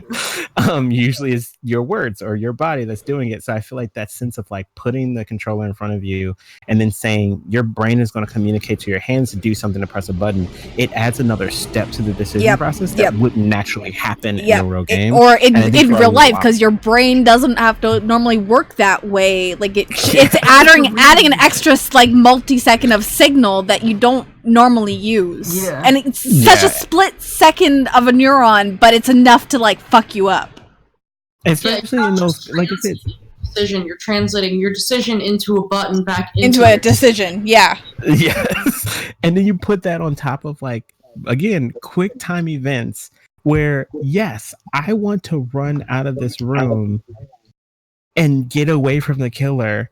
But in order to do that, I have to press X and circle simultaneously, like alternatively, to get out of the space. That's not how my feet work. Right. I don't press X to move left foot. So in that moment, you're like, I know what I want to do, but like having the mechanics of the game does add a level of like panic to it that just quantifies whatever the stress is. And in a lot of ways, it makes the game more fun when there's, like you said, when there's less stakes of like, there's an ending that I kind of secretly want or know that I would be appealing to me. Mm-hmm. So I want to do what I can to get closer to that ending. And so Quicktime Events failing, and I think not David Cage, but the Until Dawn and Man of Medan focus so heavily on it that like the ending of your story can be based off of a number of Quicktime events. So regardless if I make a bunch of good decisions as like choice matter, if I miss like any of these buttons, my character is going to die. And I'm like, that seems extremely steep. I get that it's for horror, but that seems really steep. That's like, the thing is, mechanics like that are great, but also the multi-button pressing, which Detroit does with pressing multiple buttons and moving the joysticks, having to have multiple buttons, and the like quick time choices that you have to make are not necessarily accessible. Yeah, to everyone. That's what I was saying earlier, that the mechanics, like the actual like the mechanics themselves like aren't always accessible to people. So I think that, I mean, that's they're cool, but I kind of wish that they could be created in a way that there's like an option in the menu of like extended QTE where you get like double the time or something like that, or like, you know, changing accessibility mechanics so that you don't have to put every button. I don't have to. Yes, I will. We have over here that a comment saying, do they have the options? I will say, I don't know about Kristy's playthrough, but I don't actually know if that option actually exists already. No. I don't know if the Until Dawn, I haven't actually checked it, but it is worth noting that like maybe there is, and we're just kind of complaining about it already is there. I don't know that there is. I don't think there is. I know there are a lot of I think you in fact follow them, Chell, because I think I found them from like some tweets that you had posted, but like there are a lot of like disability and accessibility advocates who are specifically trying to work with game developers not to just like represent accessibility, but like to change the way that their like user interfaces are laid out, to change like the way that game mechanics actually happen, and considering that for like a wide array of like ability levels that might be physical, they might be like processing, and I don't think it's a thing that you see a lot in games. And that's the one thing about like this choice mechanic when it's based off of like time that isn't always like, I don't know that that's fair. I don't okay, because again, playing devil's advocate, it's kind of a release from real life RPGs and that kind of thing, so you want to be able to have that mechanic where you can walk. Like, you know, I had a paraplegic friend that played D&D, and obviously he was physically limited, but he was a great player. Like, where do you see that coming in as a beneficial thing in video games? I think, so one of the things this is getting way off topic. This goes beyond my comfortability range of being able to speak from personal experience. That'd be a good topic to bring up with some other people. Yeah, I do want to have a secondary one, because I have a friend of mine who was talking about a game. I don't know the name of it, but I have to find out. But apparently it's a game where you do simple tasks like walk out of a room, but they intentionally make the mechanics of using. As a matter of fact, there was this one game on the computer, was called like ASDF Running. And you were like a track runner, but you had to manipulate every component of the muscle using one of the keys on the keyboard. And it showed how vastly difficult it is to consciously think about every muscle moving when you're running like I think that. I know what you're talking about. I think I might have played that. Right. Or look at like Manuel Samuel. Manuel Samuel, that's the name of it. It just makes. There is also like ASD Runner. That's a different one. Or But Manuel Samuel is definitely the game that I was thinking of, and they make you you. have to breathe. You have to blink. You have to breathe. You have to like Wow. press a button to like to stand. There's like a bunch of different things, and it makes everything very conscious of how you're maneuvering the game. Yeah, like there's one that you have to like hold in order to keep your back straight. Otherwise, he just like flops over. Yeah. Wow. And the premise of it is like, oh, he died, and then he like was able to make a deal with the devil, so he had to survive a day doing everything manually. Oh, Right. okay. So I mean, it's a silly concept, and like death in that game is hilarious. But Yes. he's a douchebag who's a skateboarder, bro. It's pretty great. But like, yeah, it's you literally do everything manually, and That's interesting. the things get harder and harder. Like you have to, I think by the end you're like driving and stuff, but you still have to remember to breathe and blink and keep your back straight. And like, I love that So many concept. buttons. I played to play it a little bit, and it seems fun. I really do want to kind of keep going down the road of that one. But again, it's another kind of video game that kind of pushes the narrative in that way. It makes it like something that you need to consciously be thinking about. Should we start wrapping up then, since we're hitting about almost the 2-hour mark? Yeah, Mystic 2 hour. Mystic 2 hour. Hell yeah. That sounds like something dirty. Can we not? Leave it alone. Drop it. 2 hours. Drop it. Any final words from you all? The game made me. Fun in the real RPG that is life. Live your life the way you want to be graded as your video game character. No. I will say the video game Detroit Become Human fucked me up, fam. I cried. I had to take a break. It was a lot of emotion and stress, but also like good. And yeah, it brought out this awesome episode of Mystic Hour and just like the philosophical and sociological implications on game versus real life. Like I love it. I love it. I can't wait to see you play your next emotional RPG. Oh god. So stressful for you. I know. As a matter of fact, For us. I will announce it here early, giving some folks a little sliver into me and Kristy's next stages. There may be more video games. I don't know if you announced this already on the last session, but there may be more gameplay on Mystic Hour. Yeah. Going forward. And you may actually be able to see both me and Kristy play some games. Well, together. that's the thing. I've announced that we're going to be looking into getting that game capture card. I'm not sure if it's going to be next week or the week after. We might be off next week if I don't have it yet, but we're looking to stream Divinity Original Sin 2. And I'm thinking it's going to be Lip. It might be Victoria and Ink if they're available. Yeah, we might have some folks jumping in and Can't playing get as off well. Fort Joy. Please tell me how. So we might have some people joining us for that. But yeah, going forward, I definitely am thinking of going into like Last of Us 2 when that launches, and like some games that are coming out next year that I'm pretty excited about. So that's just some examples of what we're going to be doing and kind of decompressing. Like we'll play, whether it be for 3 to 4 weeks, and then we'll decompress and then continue playing if we want, or change it up and switch different games. So I kind of like that I got to play this game for 4 weeks and then come back and sit down with all the people that watched me play, and we kind of just have this conversation.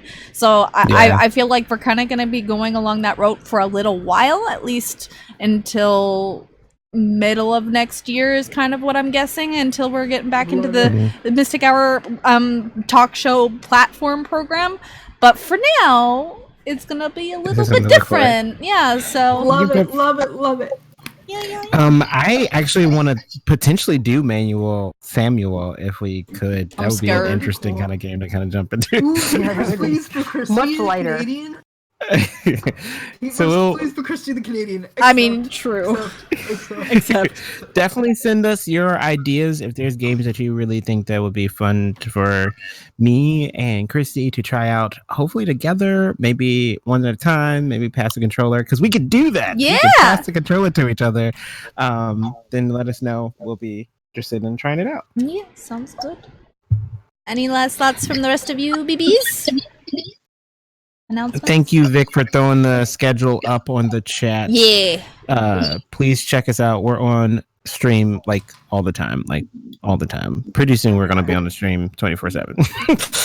Except And for we Will have be every day ascending. covered right here. So yeah.